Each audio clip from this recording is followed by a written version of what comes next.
Good morning everyone. তো আজকে চলে এসেছি আবার একটা নতুন ভিডিও নিয়ে। তো তোমরা আমার আগের ভিডিওতেই দেখেছো যে আমরা নর্থ বেঙ্গলে এসেছি। আমরা যেভাবে রুট প্ল্যানটা করেছি তোমরাও কিন্তু চাইলে আমাদের মতো রুট প্ল্যান করতে পারো। ফার্স্টে আমরা টিকিট কেটে নিয়েছিলাম বোলপুর থেকে জলপাইগুড়ি জংশন। বোলপুর থেকে 11:15 হলদিবাড়ি এক্সপ্রেস ধরে আমরা 8টা নাগাদ পৌঁছে গেলাম জলপাইগুড়ি জংশন। জলপাইগুড়ি জংশন থেকে একটা 4 চাকা গাড়িতে আমরা চলে গেলাম লাটাগুড়ির একটি হোটেলে, আমাদের পরিচিত একটি হোটেল। এবং সেখান থেকে আমরা আজকে চলে যাচ্ছি প্রথম দিন গরুমারা ন্যাশনাল পার্কের মধ্যে দ্য নেওড়া ক্যাম্প। তো চলো আজকে আমি তোমাদেরকে সেই রুটটাই দেখাই কিভাবে আমরা নেওড়া ক্যাম্পে পৌঁছালাম। আমরা লাটাগুড়ির এই রিসর্টটি থেকে বেরিয়ে চললাম দ্য নেওড়া জঙ্গল ক্যাম্পের উদ্দেশ্যে। পুরো রাস্তাটি গরুমারা ন্যাশনাল পার্কের অন্তর্গত। দেখবেন দুদিকেই জঙ্গল এবং মাঝখান দিয়ে আমরা চলেছি।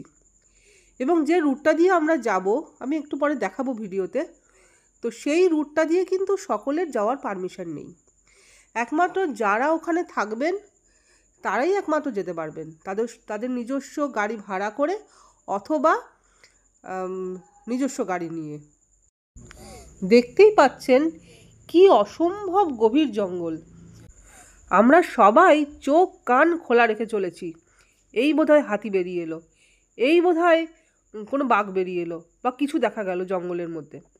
জঙ্গলে এখন বর্ষাকাল, বৃষ্টি নেমেছে, তাই প্রচুর প্রচুর ঘাস, গাছ, লতা পাতা হয়ে আছে। এবার আমরা যে রুটটায় ঢুকলাম, রুটটা দেখেই বুঝতে পারছেন যেটা কিন্তু একদম মাটির রাস্তা। এই রাস্তায় ঢোকার কারুর পারমিশন নেই। একমাত্র যারা এই রিসর্টে মানে এই নেওড়া ক্যাম্পে থাকবেন তাদেরই একমাত্র ঢোকার পারমিশন। আদারওয়াইজ কেউ গাড়ি নিয়েও ঢুকতে পারবেন না, কেউ হেঁটেও ঢুকতে পারবেন না। এই রাস্তায় যখন তখন হাতি, চিতাবাঘ, গন্ডার সমস্ত কিছু কিন্তু ঘুরে বেড়ায়। যারা জঙ্গলের মধ্যে সাফারি করে এই সাফারির গাড়িগুলো এই রাস্তা দিয়ে যায়।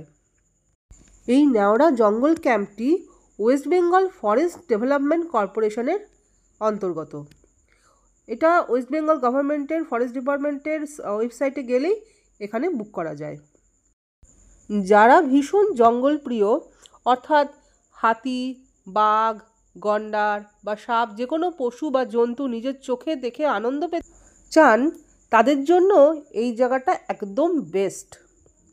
এবং পুরো এলাকাটাই ইলেকট্রিক তারে ঘেরা, যাতে কোনো জন্তু চট করে না ওই ক্যাম্পের মধ্যে ঢুকতে পারে। যারা এই জায়গাটায় আগে এসেছে তাদের জন্য দেখিয়ে রাখছি বর্তমানে জঙ্গলের কি অবস্থা, তারাও কিন্তু দেখতে পাবেন। এখানে একটা ছোট্ট জল যাওয়ার নালার মতো আছে। এখানে সমস্ত পশুরা জল খেতে আসে, একটু পরেই সেটা পড়বে, আপনারা দেখতে পাবেন। এই ক্যানেলটার কথা বলছিলাম। আমরা প্রায় অনেকটা কাছাকাছি চলে এসেছি ক্যাম্পের। ও হ্যাঁ, আরেকটা কথা বলি, এখনও পর্যন্ত কিন্তু আমাদের কোনো রুট প্ল্যান ঠিক হয়নি। এবার আমরা বসে রুট প্ল্যান ঠিক করব কোথায় যাওয়া যায়। আমরা কোনোবারই রুট প্ল্যান করে কখনো নর্থ বেঙ্গল আসি না, এসে তারপরে ঠিক করি কোথায় কোথায় যাওয়া হবে। আমরা ক্যাম্পের খুব কাছাকাছি চলে এসেছি। এই যে রাস্তাটা দেখছেন, এই রাস্তাটা ডান দিক দিয়ে ঘুরে গেলেই ক্যাম্পের ভিতরে আমরা ঢুকে যাব। আর ওই যে দেখুন সামনে যে কটেজগুলো দেখা যাচ্ছিল, ওরই যে কোনো একটা কটেজে আমরা থাকবো। আর আমরা ঢোকার সাথে সাথেই কিন্তু ক্যাম্পের ইলেকট্রিক তারের রাস্তাটা, যেটা দিয়ে আমরা ঢুকছি, সেটা কিন্তু বন্ধ করে দেওয়া হবে, যাতে কোনো পশু ভিতরে ঢুকতে না পারে। চলুন একদম আমরা যে রুমটায় থাকছি তার সামনে গিয়ে দাঁড়াই। এখানে পরপর 4টে কটেজ আছে।